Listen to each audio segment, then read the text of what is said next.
We all have a right to see how government is spending our money, but depending on where you live, it could be really expensive. That's why researchers at the Show Me Institute decided to launch the Municipal Checkbook Project. A lot of cities have been open to giving us their records, and a lot of cities haven't been. And so you have this very wide variety of responses. There were some cities willing to give their records at little to no cost. Others, not so much. A lot of times what we would see is some pretty outrageous demands for money to get this information. Outside of Kansas City lies the city of Buckner.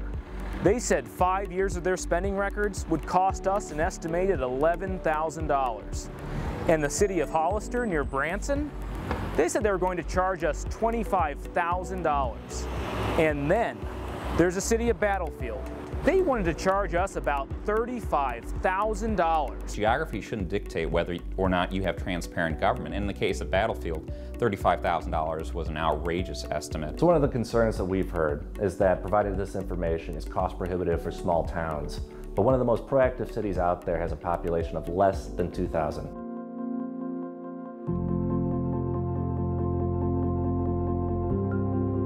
There's a deep mistrust in government and the way it's handled, and what will these people do with my tax dollars? What will they raise my taxes? How will they handle the resources that I've put into the bank for them?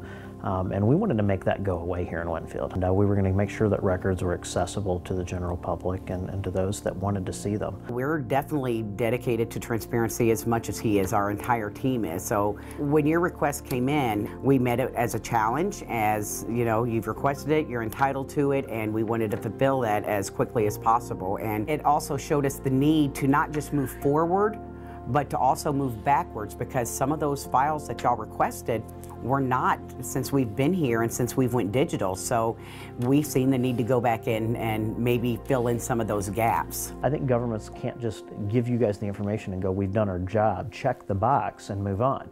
We really need to take time to show the people that vote us into office, those that trust us with their bank accounts, where the money's at, what we're doing with the money, and how their government's funded. You're either a city that wants people to find out what you're spending money on and you want to be transparent about it, or you're not. And I think that has nothing to do with the size of a city at all. It has to do with city culture, and it's been very fascinating to find out which cities support transparency and which cities don't. To learn more about the Municipal Checkbook Project, visit our website at showmeinstitute.org.